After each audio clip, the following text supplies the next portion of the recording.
Okay, hello everyone. Today we are honored to have with us Tennyson Lee, a member of the British Psychoanalytic Society and a consultant in general adult psychiatry and medical psychotherapy, the lead clinician at Dean Cross Personality Disorder Service of the East London NHS Foundation Trust, and a certified teacher supervisor in TFP, accredited by International Society of Transference-Focused Psychotherapy, of which he is a board member. He is a founding member and chair of the TFP UK group. He is lead of a TFE training project which has held courses in China, South Africa, Italy, UK, India, and Malaysia, amongst others. He is the co-director of the Center for Understanding of Personality Disorder, a research and training unit linked to Oxford University and Queen Mary University, and he teaches on personality disorder internationally and has spoken on narcissism on BBC Radio 4. TFP was developed by Professor Otto Kernberg, a renowned psychoanalyst, psychiatrist, and researcher, and it is considered one of the most sophisticated and empirically supported psychodynamic treatments available for complex personality pathology. The goal of today's session is to begin to familiarize with transference-focused psychotherapy model, its theoretical basis, clinical methodology, and how it can be robustly integrated into our daily practice. Without further ado, Dr. Lee, we're truly honored to have you here. And to begin, could you please introduce yourself and share what inspired your dedication to transfer-focused psychotherapy and its applications in clinical settings, perhaps? So first of all, thanks very much, Adriana, for the invitation. I'm honored to meet with you and to think with you and your organization about TFP. So I'm really looking forward to our chat. So in terms of what's your first question? My background? So we would like to hear perhaps a little bit of what drew you to Yes, transfer-focused psychotherapy and yes. its application in clinical settings. So my training is as a psychiatrist, and as a psychiatrist, I'm very interested in what makes us as human beings tick. And so therefore I became interested in personality and personality disorder. And due to that interest, I've worked in personality disorder services in all of my psychiatric work. And due to that interest, I've done trainings in various therapies, including mentalization-based treatment, psychoanalysis, and transference-focused psychotherapy. And also part of my background is in public health. I initially trained in public health. So the way that it all comes together for me is that I think that given the great contribution that psychodynamic thinking can make to our work with our patients, that I think transference-focused psychotherapy is a way to make analytic thinking more accessible to us as busy practitioners. So that's why I'm particularly interested in TFP as a modality and in the teaching of TFP, because I think it has a great, it really helps us as clinicians. And it comes back to personality. When we're working with patients who have personalities, and particularly those with personality disorder, being able to think about what's happening in the dynamic with the patient is really, really helpful. And TFP, because it's analytically grounded, is very helpful for any clinician, whatever your background is. If one has some skills in thinking about what's happening in the relationship, then that's very, very helpful. So that's really what's drawn me to TFP. That's wonderful, yes. So let us perhaps begin with the exploration of what is transference-focused psychotherapy, maybe a little introduction also about what is transference for those who may be less familiar with this particular language, and what kind of patients is best suited for. Sure. So I'll use the acronym now for transference-focused psychotherapy. I'll say TFP just to shorten it. So the way to think about transference-focused psychotherapy is that it's a structural and a structured approach to working with our patients. And what I mean by structured is that it thinks about how do we understand personality, and TFP takes an object relations approach. In other words, it thinks about, and the word object relations sounds a bit sort of confusing. So I want to make it very. It's not a difficult concept. It's really just is how the individual, how we feel about ourselves. In other words, how we have a mental image of ourselves and how we have a mental image of others. So that's the structure that TFP is particularly interested in, object relations, and all that it means is a way to think what the any individual thinks about themselves or others. So that's one aspect of the structure. The other structure, and I think that it's a very interesting, I think this again is the contribution of TFP for all of our thinking as clinicians. I'm very aware that there are so many different excellent models. And what I want to do now is just to say TFP can help with the other models in this way, and that is it is very interested in the different components of personality. So, for example, it thinks about identity. It thinks about what kinds of defense mechanisms does the individual use. It thinks about how aggressive may they be. What's their sense of morality? Can you see? It's almost as though if one was a novelist and one wrote about someone, those are probably the aspects that really draw one to what makes this person tick. So that's what TFP does. So what I've said, just to go back to, I've said TFP is a structural way to think about personality. And so therefore I've given examples as in particular structures as in self and other representation, the object relations, and structures as in aspects of personality like identity, level of morality, how aggressive the individual is. But I also say that it's a structured way to approach personality. And what I mean by that, and again, I think this is the contribution of TFP, that when we think of clinical work in TFP, we have a very structured way to approach it. And I think it's so useful for us as clinicians because our patients at times can be very confusing, particularly patients that are severely personality disordered. And by having, TFP having a structured approach, which I think all the evidence-based approaches do, but I think that's what it contributes. So the structured approach in transference-focused psychotherapy is we think of strategy, we think of tactics and technique. And while I don't have time to go into all the different components of it, I think what I mainly want to get across is that by having a structured approach, it really helps us as clinicians just to lean onto the structure when we really are confused about the interaction with the patient. So that's, in a way, I've tried to define the aspects of TFP, to also say that it was developed by Kernberg, I think in around the 60s, Otto Kernberg. Otto Kernberg was working in the United States with patients with severe personality disorder. And he, by that time, was already trained. He is a psychiatrist and was already trained as a psychoanalyst.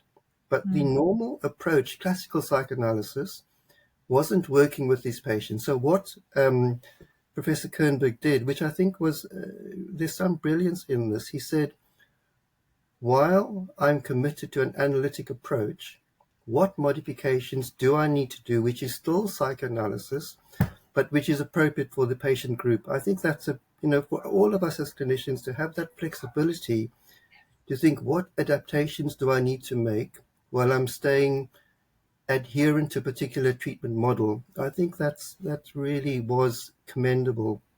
So that's what he did. So a way that we can think about TFP is it's a modified psychoanalytic approach which was developed to work with severe personality disorder. But I want to say something now about, so also to say that it's now evidence-based. So there've been a number of trials which have shown the effectiveness, and it's been adapted for different settings. But one thing I want to add on now is, and again, it might be of interest for the participants who come to Elephant, and that is, it's now been adapted for use in not just more severe personality disorder, but also for neurotic personality organization. So that's why it's an there's something about its application, because it's drawn from psychoanalysis, that can be used as a modality for all the different levels of personality organization. That is wonderful to hear, actually, specifically also this adaptation to the more neurotic personality organization. So let's see. For example, how would you describe the core clinical aims of TFP in contrast to other models like, I don't know, DBT or schema therapy or CBT even? Yeah. So I think that the aim in TFP is, I think it sets a more ambitious aim, because it's actually working, it's actually trying, and you can see the difficulty in this. So I really want to acknowledge that it's not a magical treatment, and that at times the work is very, very difficult, but it is aiming for change in personality structure, and therefore it is aiming for it's aiming at a more ambitious level. And as I say, sometimes it fails. That's why I really want to respect all of the different modalities, and just to say that what therapy tries to do is it tries to help the patient to make practical changes in Freud's main domains of love, work, and play. It actually does try to help the patient to make changes not just at a symptomatic level, but at a fundamental level. And you can see that's very, very difficult work. And, not as though TFP always succeeds in that, but that's really the aim.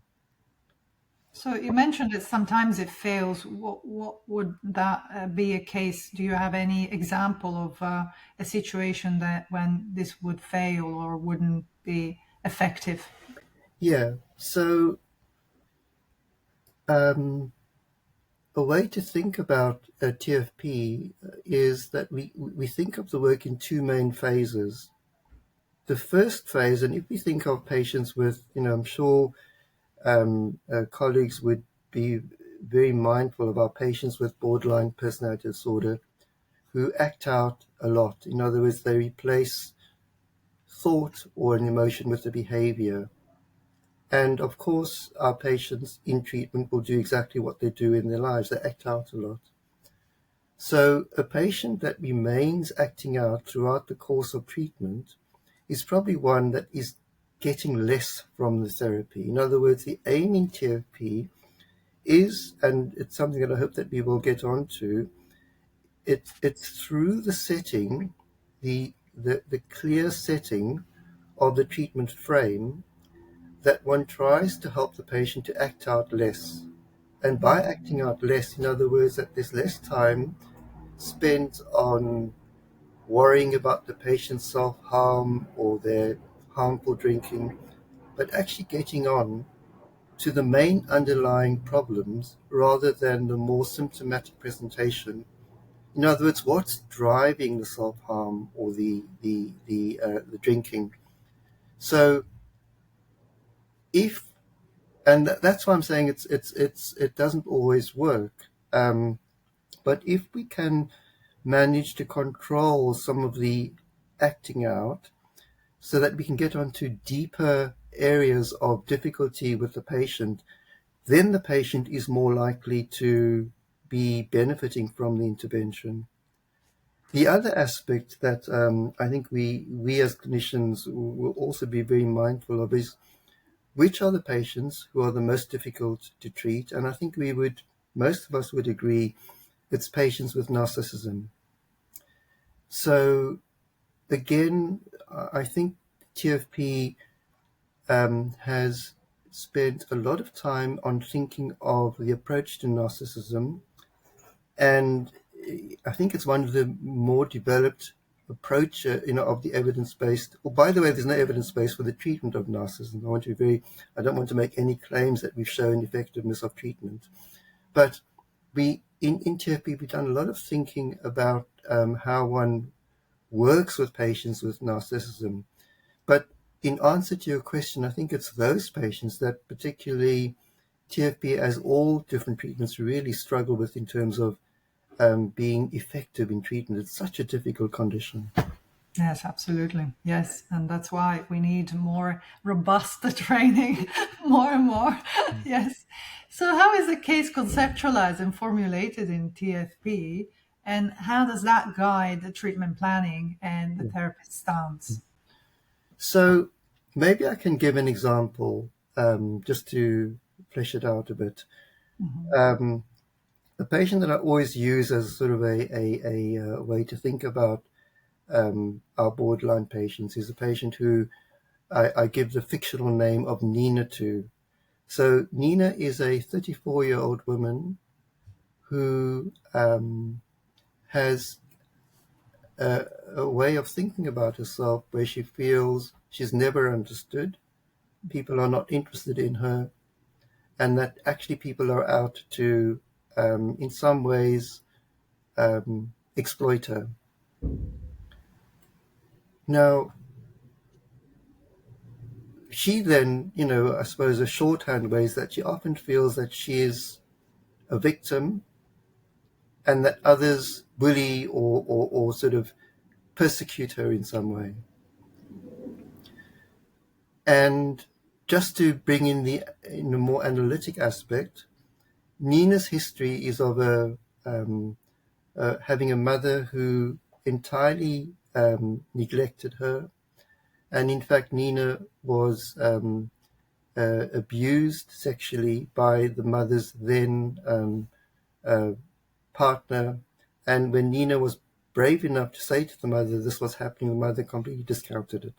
In other words, one can then understand from the early history she has why she feels that she's a victim, that no one's really interested in her, and that others exploit her. Now, what happened in one of the sessions with the therapist is that she's talking to the therapist about, and she's very worried about, in fact, her daughter who's just about to become a teenager, and she's worried about the daughter repeating the pattern that she had in terms of becoming sexually active at a very young age. Now, what happens is that the therapist, who's a reasonably good therapist, he happens to look at his watch because he's aware that the session is due to end. And while Nina, up till that point, has been, very absorbed in telling the therapist about their concerns, when he looks at his watch, she says, "Oh, am I boring you?" And the therapist sort of, gets a bit and says, No, it's just because of we're reaching the end of our session. So Nina then says with an edge, "Well, give me another 10 minutes." And the therapist says, I can't do that. So Nina says, I've just told you how worried I am about my daughter. Are you even interested in what I'm telling you? I don't think you're interested in me at all. Why carry on? You're so worried about the amount of time you have. Why don't we end the session now? We'll end the session now. By the way, I've got lots of tablets at home. I think I'll just take them all. See you. Can you see? And she starts heading towards the... Now, that's an example of what our patients might do. And I think that I suppose all the evidence-based approaches would have some way to think about it.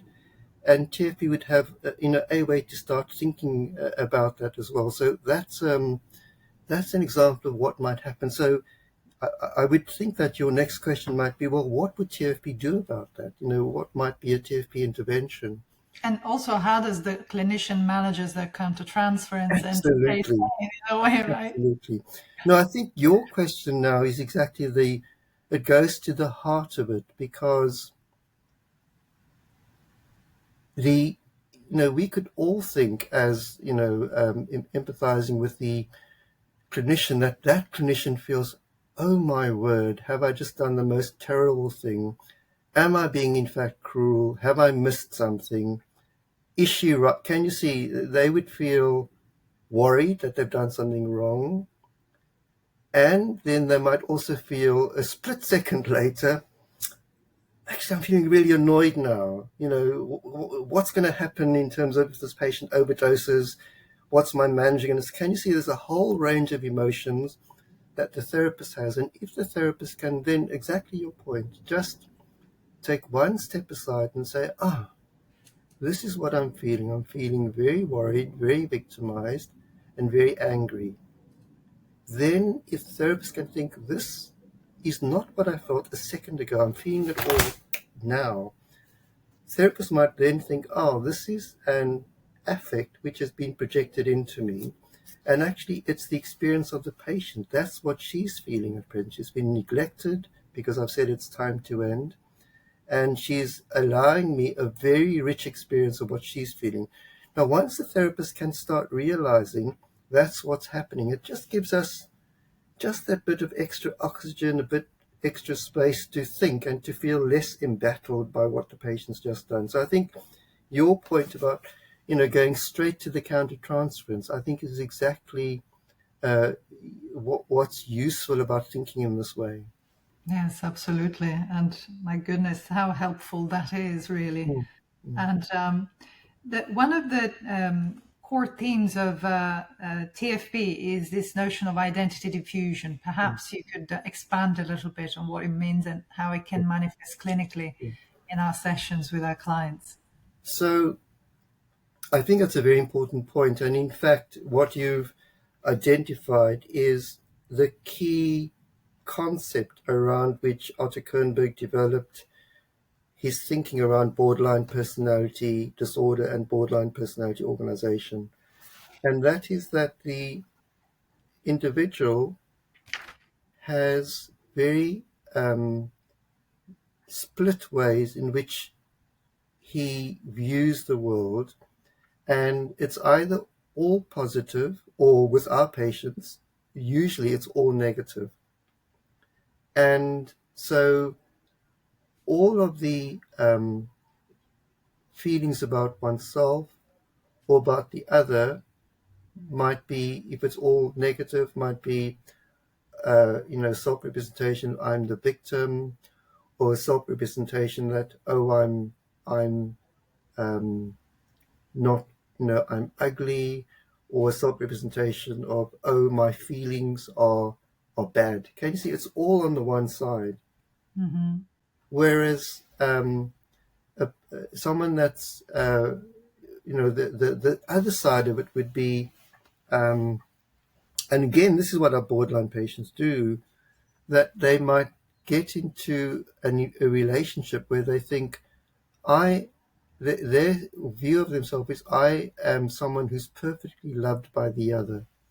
This man is the most ideal man. He's a gift from heaven. Can you see that it's very, very divided? The experience is either all negative, and you can just imagine the gift from heaven might come to the next date 5 minutes late, and then he becomes the devil. Can you see how, with our borderline patients, it's very, very extreme how they move their view from negative to positive. And so that's what the example or a way to think about identity diffusion. And the whole aim in TFP is to help the patient to get more of a coherent sense of their own identity. So that, for example, say, hopefully you and I have more of a coherent identity, where we might think, well, there's some aspects of myself which are not very good. I might be bit untidy. I might at times be impatient. But on the whole, I'm a decent enough person. Can you see it's having a sense of both your negative and your positive qualities so that it's more realistic? And similarly, I can say, think about my wife that, oh my word, at times I find that she can be a bit short-tempered with me. As I can think of the negative qualities, but I think, my word, what a wonderful person. She is so kind. Can you say I can think of the positive qualities? So my whole sense of her is that it's not just all this or all that, but it's a rounded view. And that, in a way, is to think that that's what we can, probably psychological health is being in contact with reality. And reality is that we have, nice and not very nice aspects about ourselves. That just is what it is. Absolutely, absolutely. No, thank you for that. Do therapists share diagnosis or case conceptualization in Yeah, this yeah. framework? No, And that's what a are the pros and cons of this yeah, approach? yeah. No, that's a wonderful question. So the answer in TFP is very clear that it does share formulation. It's absolutely clear about that. Now, TFP, maybe because it was developed by Otto Kernberg, TFP is also keen on psychiatric diagnosis, and it does share psychiatric diagnoses.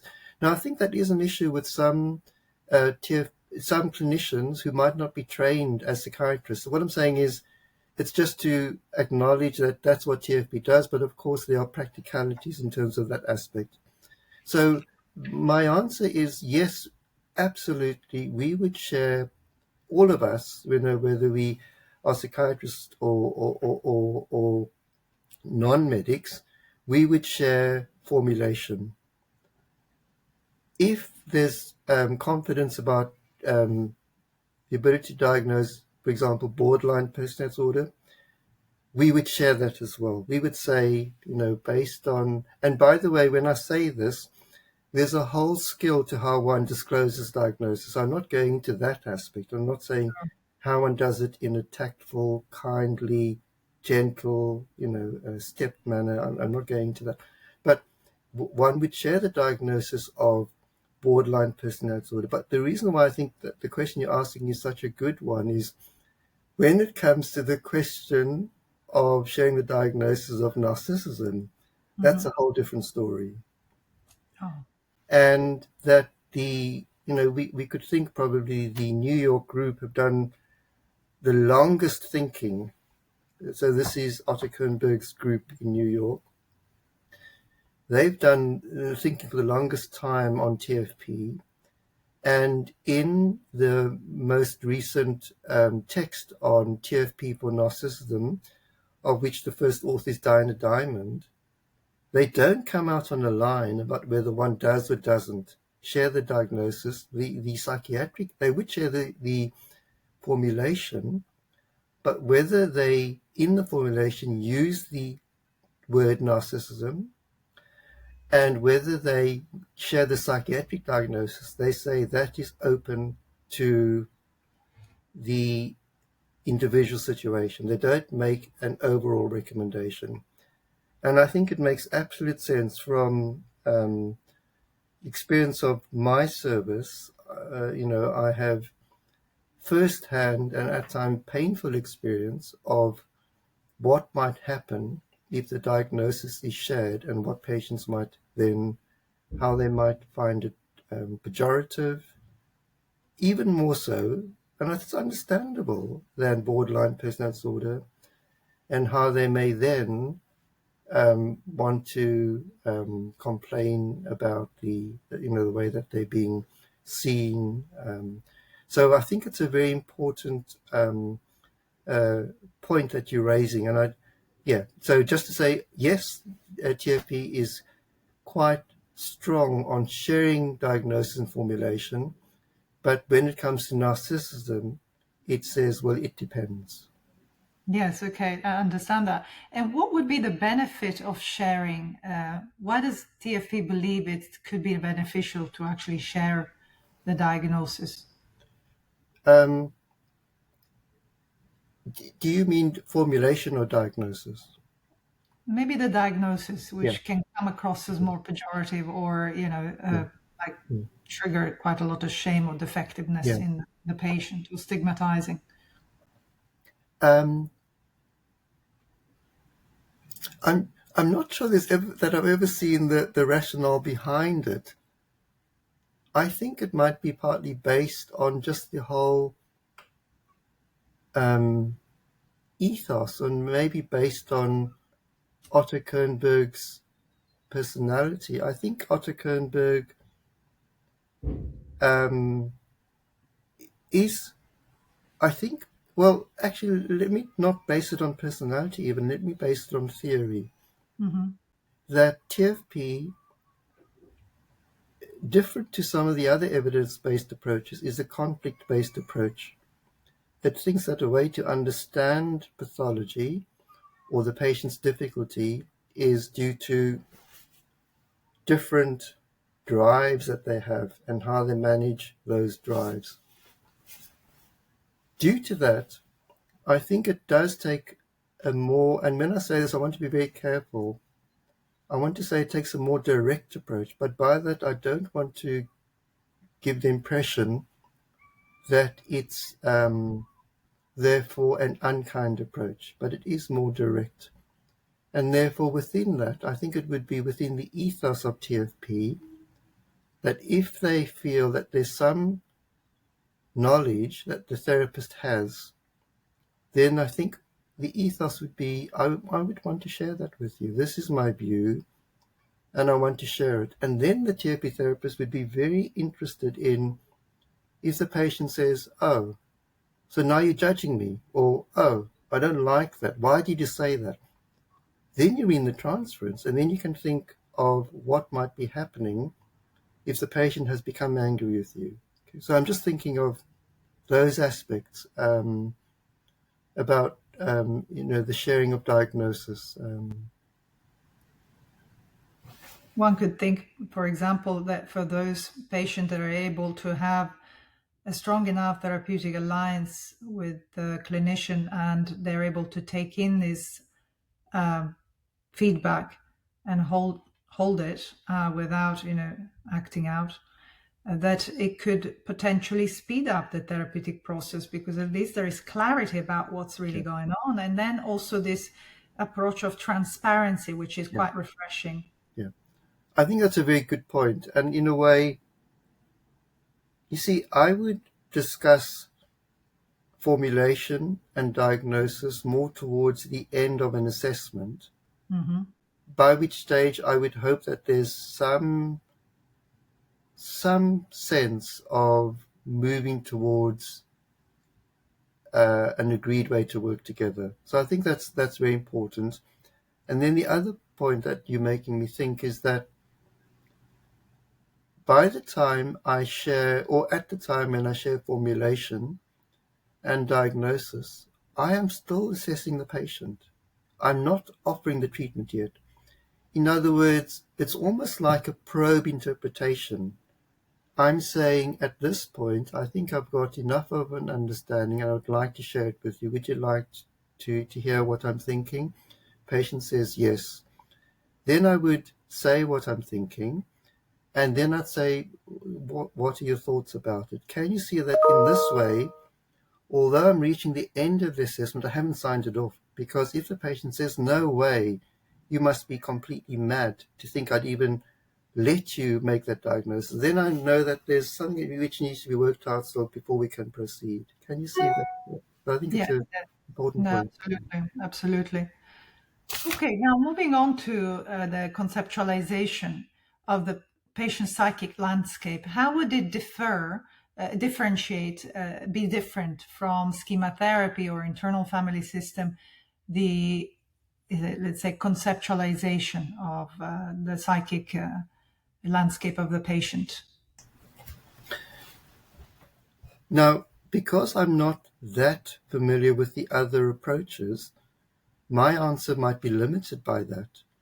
I think one of the ways that I would think the difference is that in TFP, the main approach is to help the patient to identify their inner world, and by the inner world, because it's a contemporary object relations approach, It's to help them to identify their main way of experiencing themselves or others, and what they then do with that way of experiencing themselves and others to make it more conscious to them.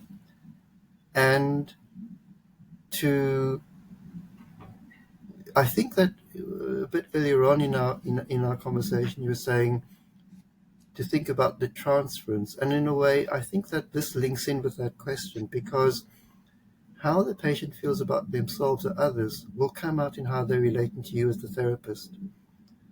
And I think that the difference between TFP and other approaches might be that it thinks a bit more about how's the patient experiencing you, or how they're experiencing themselves because of their view of you. Can you see it's both things, and they're happening at the same time? And maybe the other difference, and I've just come from a workshop, a wonderful workshop last week, where in fact there were experienced therapists from all the different modalities. So mentalization-based treatment, Oh, schema-focused, was such an interesting conference. mm, So they, at that conference, it was very well organized, and the organizers presented us as the panel with vignettes, 4 vignettes. And each of us as panelists spoke to our approach. And what I thought is a difference is that in TFP, we're more willing to just identify with the patient how they're experiencing themselves and us, and to explore it enough to try to identify whether there's a misperception. But we don't give them the answer. We try to work it out with them. mm, I think so. When I, was with my colleagues, for example, some of the approaches might have more been, no, that actually isn't what I'm saying. In other words, they would be more prepared to state or to help the patient by saying, this is a way that I am relating to you. It's not that, please accept that I'm not relating to you in that way. It's just a very different approach, really. And that was very interesting because it made the difference in the models more clear to me. It also made me think, as long, because when my colleagues say, for example, the schema focus or the methodologization-based treatment, when they said what they did and they gave their rationale and how they would continue working, I could see the absolute sense of it. So I think it was, maybe I'm just going on to the different approaches. I think it's saying, and I think because there might be, members who come to your training who have interest in different approaches, I think it was very much that workshop last week, very much, I think, was within the spirit of respecting the different approaches. And it was evidence that basically I think that the most important aspect of working with a patient, particular patient with personality disorder, is to have a coherent framework. As long as we have a coherent framework and we know the overall way that we're working, that's the most important thing, I think. yes, absolutely.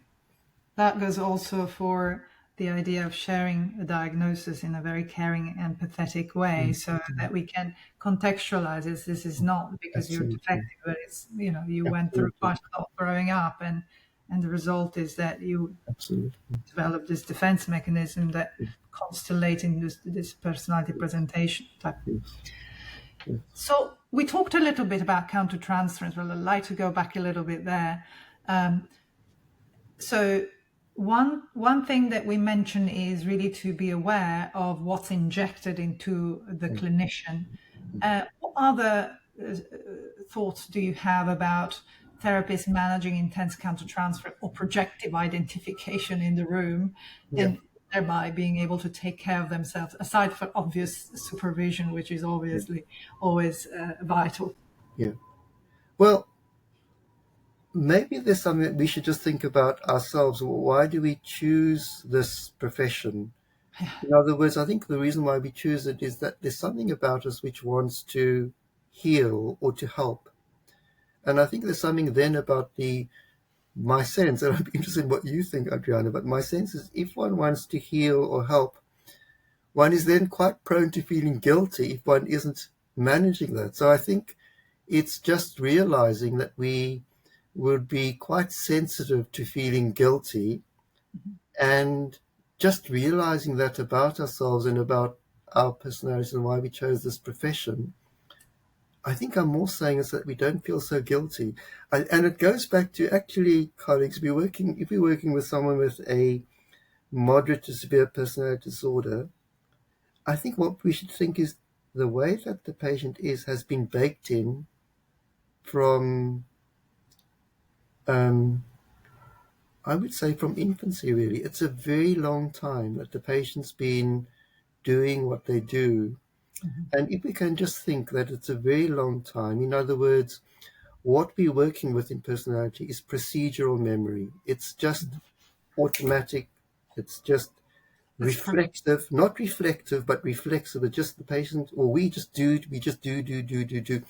And again, if one has an understanding of how memory works, to change, well, actually, one can't change procedural memory, but one can try to insert a different procedure.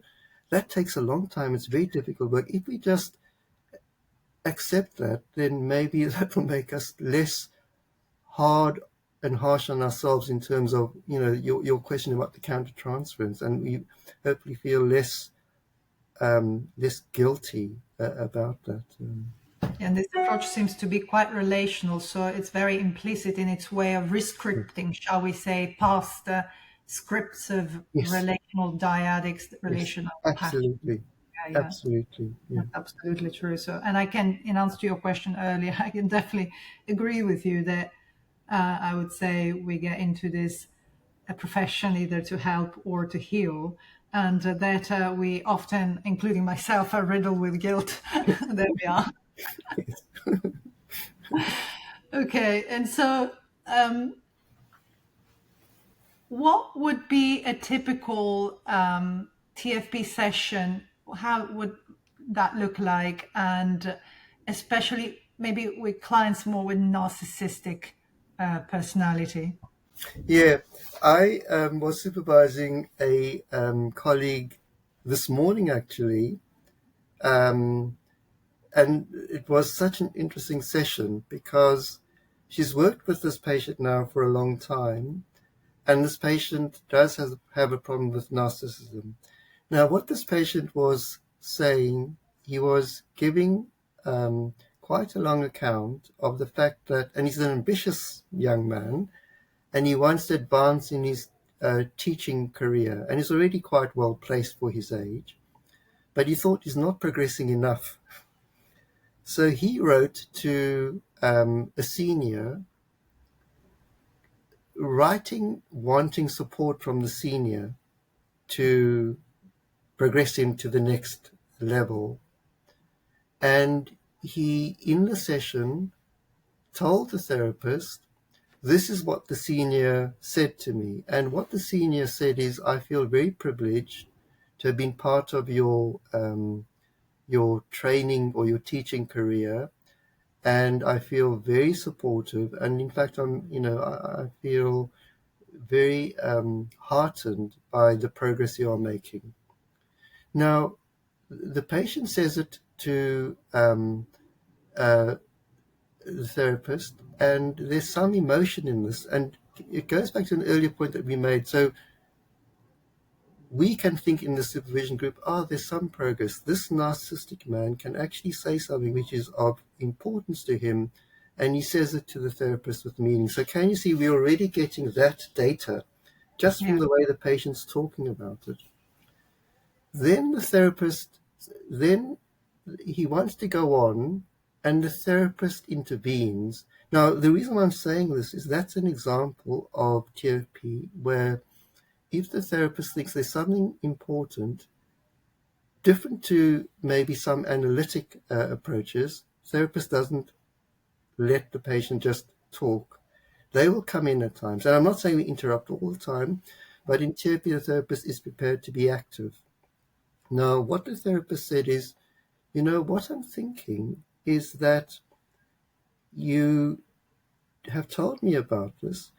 In fact, your senior hasn't said that they are going to help you, but they have said that they feel very supportive of you. And that seems to be what's important about this.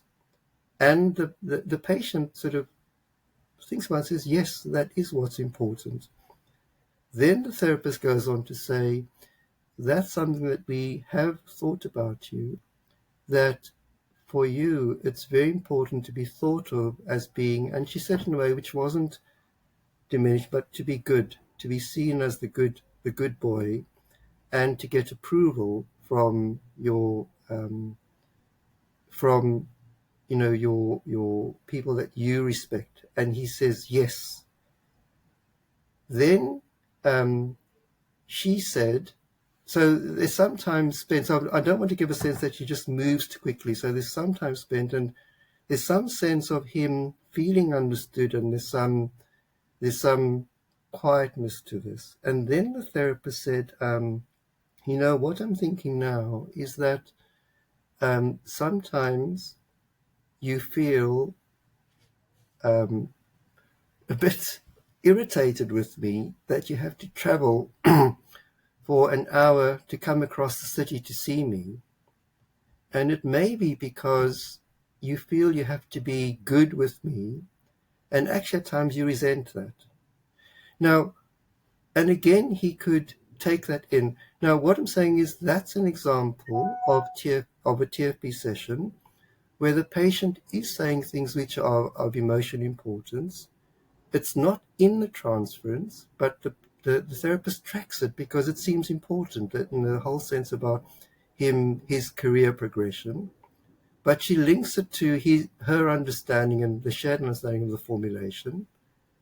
And she links it to both the dyad of needing to please, the vulnerable libidinal dyad, and the one which also gets a bit irritated about the need to please. So she brings in both dyads, and then she also says, and she says it gently, she doesn't force the transfer, she says, maybe that's a way to understand why you get irritated with me. So she's thinking about what's happening with the material, and in a tactful way, she says, maybe that's also something, a way we can understand how you are at times with me. Can you see? So she's, it was, I thought it was a very good demonstration by this is a trainee, but she's done the training now for 3 years, so she's quite advanced. And I thought this was a very good demonstration of how a TFP therapist would work. That's very beautiful. Yes, absolutely. And very clear. Thank you for that. Going very practically, in terms of setting, what's the frequency of sessions and the estimated duration of a treatment for narcissistic personality over borderline, which typically are considered quite difficult or lengthy therapeutic process? And is there any preferred setting or structure? Yeah.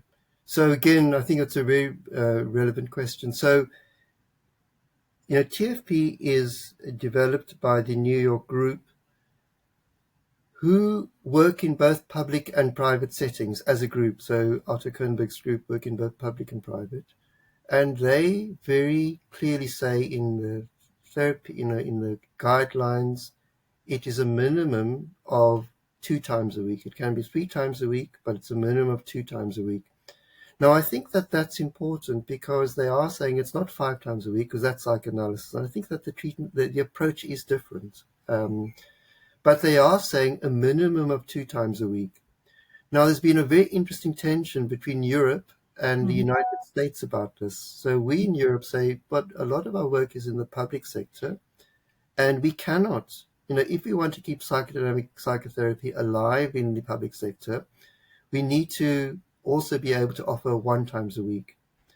So that's a battle that's been won. In other words, within it's been accepted by the International Society that TFP can also be 1 times a week.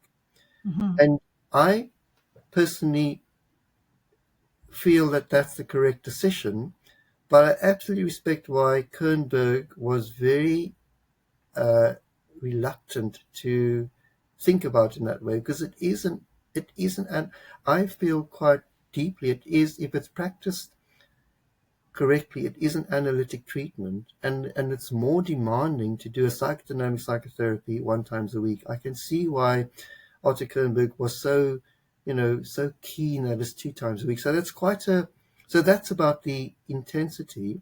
Yes. About the duration, again, I think that the New York group would say, to offer it for less than a year's duration doesn't make sense. We are talking about personality.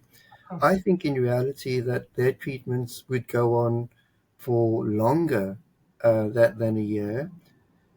Within the NHS, so within my service, we offer TFP for 18 months. And I think that's acknowledging a year is quite short, but acknowledging also that public resources are limited. And again, maybe my view of TFP as being a pragmatic approach, I think it's no bad thing to have an end date so that there's some incentive on the patient's part to work. Because, again, this might be a personal view, but if the unconscious is timeless, our lives aren't timeless. We will die at some point, and there's work to be done if we want to have satisfying lives. So, in some ways, I do respect the thought of an 18-month treatment. And if the patient at some time feels they want to do more work, of course they can then get another episode. But I think there's something about the need for reality and having a clear frame in which the work occurs. How would the successful treatment after 18 years, nice man, look like for a narcissistic personality presentation? What would you need to see in order to know that this is good? Gosh, so That's it. that's a you see, I'm thinking of the patients in my service. So I'm thinking of one patient who, in fact, I saw again, they wanted more therapy, not necessarily from my service, but they wanted more therapy. So I had the opportunity to see him again. And when I saw him again, the changes in his life were, well, there was no change in him feeling, I am now 60 and I have, where am I in my life? I have not achieved. There was absolutely no change in that sense of real desperation in him. And he also was someone that said, and there's no change, it's absolutely, because I worked with him in the groups, I know him very well.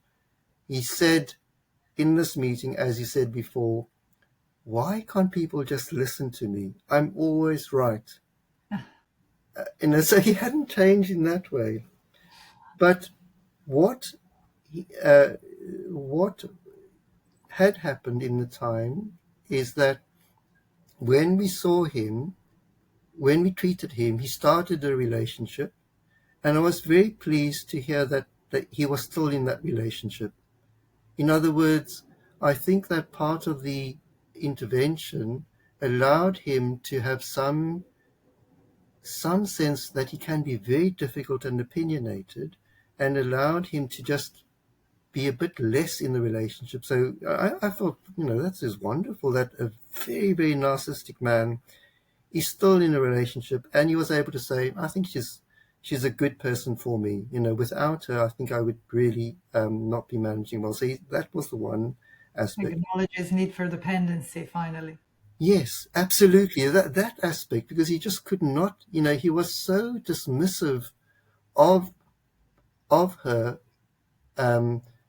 but there was something in the way he said it, which was an acknowledgement exactly that, I suppose it's the most difficult thing for a narcissist to think that if someone left me, I would feel lost. And he was able to, but the other aspect that there was is that when I assessed him for the first episode of treatment, what he said to me is that my problem is that I dissociate and that I dissociate for up to, he said, I dissociated for 2 years. I have no memory of 2 years of my life. And the approach that TFP would take is to say it's not to get into an argument about diagnosis, but what I said is, well, that's very important that you've told me that. For this therapy to work, you have to have an ongoing memory.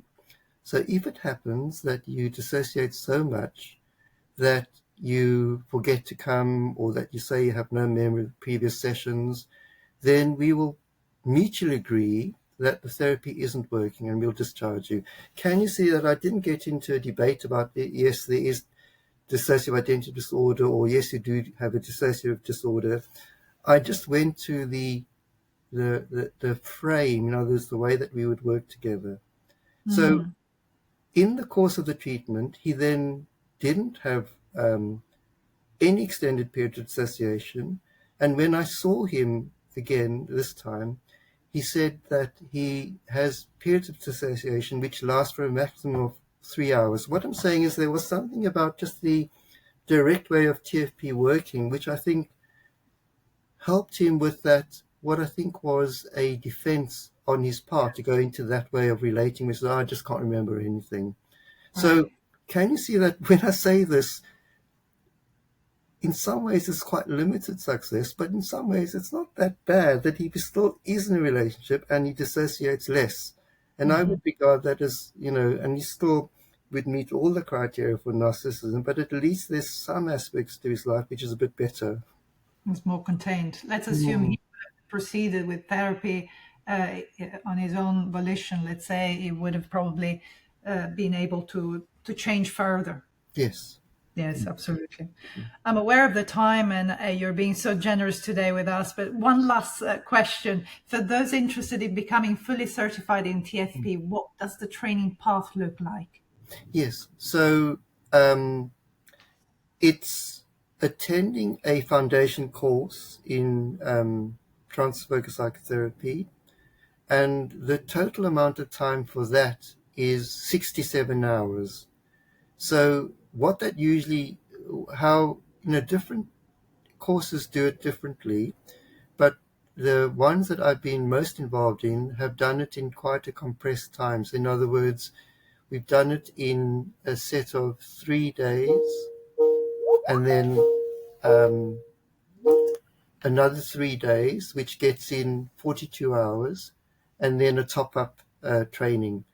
After that, one then has a certificate of completion of the foundation course, and only after that can one then do the TFP therapist training, and that requires 2 years of treatment of a patient with regular supervision by a TFP supervisor.